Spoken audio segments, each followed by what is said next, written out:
The conventions we just saw in Cleveland and Philadelphia defy our normal political vocabulary. We need to talk about this. We need to say it clearly. We are used to speaking of American politics as split between the two major parties. It's Democrats versus Republicans, liberals versus conservatives. And that's never more obvious than during the political conventions. But not this time. We saw that this election is not merely a choice between the Democratic and Republican parties, but between a normal political party and an abnormal one. Look, even saying that will raise people's partisan hackles. It feels weird to say it even for me. It feels really biased. The Democratic Party's convention was a normal political party convention. The party nominated Hillary Clinton, a longtime member with deep experience in government.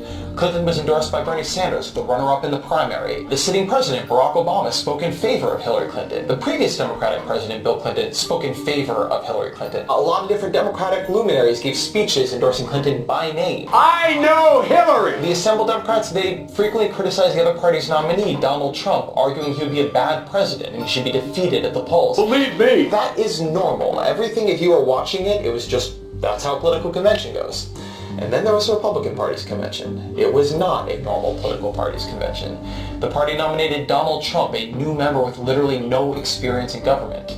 The runner-up in the primary gave a primetime speech in which he refused to endorse Trump. Vote your conscience, vote for candidates up and down the ticket. The party's two living presidents, George W. and H.W. Bush, they declined to endorse the nominee or attend the convention. The party's two previous presidential nominees, John McCain, Mitt Romney, they also declined to endorse the nominee or attend the convention. The assembled speakers, including Chris Christie, a prospective attorney general, they argued the other party's nominee was a criminal who should be thrown in jail. Hillary Clinton, is she guilty or not guilty? This is not normal. Even the more normal parts of the convention were weird. The long-serving governor of Texas, Rick Perry, gave a speech in which he refused to mention Trump by name. The prospective First Lady speech included a passage plagiarized from Michelle Obama, the Democratic Party's First Lady. My parents impressed on me the values, like that you work hard for what you want in life. The nominee, Trump, he counter-programmed the first night of his own convention by doing a phone interview with Fox News and an hour-long interview with the Golf Channel. He distracted from his running mate's acceptance speech by telling the New York Times he would not automatically honor America's commitments under the NATO treaty. Donald Trump's own speech was enthusiastically endorsed by a former Grand Wizard of the Ku Klux Klan, David Duke. The strangest didn't end with the convention. The next day, the very next day, Trump gave a press conference in which he said the father of the party's runner-up, Ted Cruz's dad, was likely involved in the assassination of JFK. Now, Ted never denied that it was his father. He then swore he wouldn't accept Ted Cruz's endorsement even if it was offered, and argued at some length that the National Enquirer deserved a Pulitzer Prize. It was one of the strangest and most self-destructive political performances I've ever seen. The conservative Weekly Standard was left agog. They wrote that the Republican Party's nominee is not of sound mind. But Republicans know Donald Trump is not a normal nominee. They know this isn't what their 2012 convention looked like or how their 2008 convention felt. And while most Republicans fear Democrats keeping the White House enough to unhappily support Trump, it's worth really listening, really hearing what they've said about him.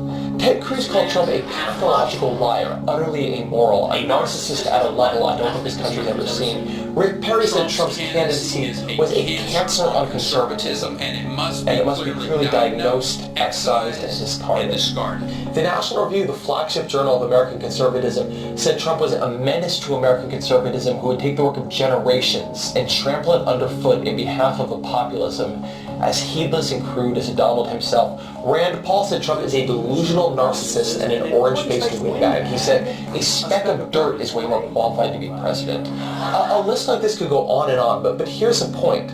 These aren't normal political condemnations. This isn't normal political language. Republicans know they've nominated a dangerous menace. They tried to warn their voters in the strongest terms they could that Trump was unqualified, untrustworthy, narcissistic, amoral. There are some differences in politics that have to transcend ideology, and this is one of them. Hillary Clinton, say what you will about her, is a normal political candidate who will operate within the normal boundaries of American democracy. Donald Trump is an abnormal political candidate. We have no idea which democratic boundaries he would respect, which conspiracy theories he would believe and act on, which political enemies he would punish, which treaties he would even honor. This puts Republicans in a hard position. Even as a choice in this election is between a normal and an abnormal political candidate, it is also between a liberal party and a conservative one. I don't doubt Trump would be more traditionally conservative than Hillary Clinton, so I understand why so many Republicans have decided to suppress their doubts and support him anyway. But this is a dangerous game. Our political parties should be held to certain standards in terms of the candidates they nominate, the behaviors they accept, the ideas they mainstream. Trump violates those standards. He is the first major party nominee since Richard Nixon to do so. This is a great country, and it has been protected by a sturdy political system with strong norms. That should make us very cautious about normalizing what is clearly abnormal.